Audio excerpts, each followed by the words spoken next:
ఏమ్మా, మీ ఆయన తాగొచ్చి నిన్ను కొట్టి చంపబోయారట, నిజమేనా? కాదు. కాదా? అయితే ఆ దెబ్బలా తగిలింది?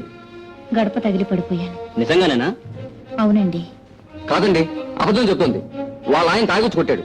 మిస్టర్, చూడండి, మాకు కావలసింది ఆమె స్టేట్మెంట్ కానీ మీ స్టేట్మెంట్ కాదు.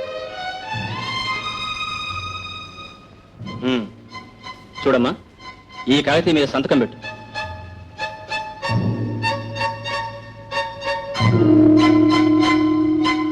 థ్యాంక్ యూ డాక్టర్, వస్తాను. మంచిది సార్. చిచి, నీ మీద జాలి కలిసి తీసుకొచ్చినందుక మమ్మల్ని వ్యధనం చేసావు. చాలే రండి. అనవసరంగా లేని పని గొడవ అంతా నెత్తిన పెట్టుకున్నా.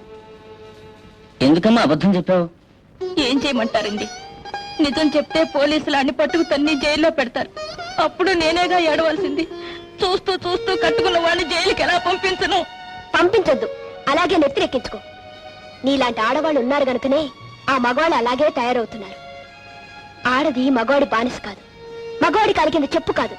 ఆడదానికి వ్యక్తిత్వం ఉండాలి, అంతేగాని నీలాంటి సీతలు సావిత్రులు ఉన్నంత వరకు మగవాళ్ళు మారరు. నీలా ఏడుస్తూ కూర్చోవలసిందే. మనిషిలో ఎంత మంచితనం ఉందో అంత సంస్కారం ఉంది, ఎంత సంస్కారం ఉందో అంత ఆదర్శం ఉంది.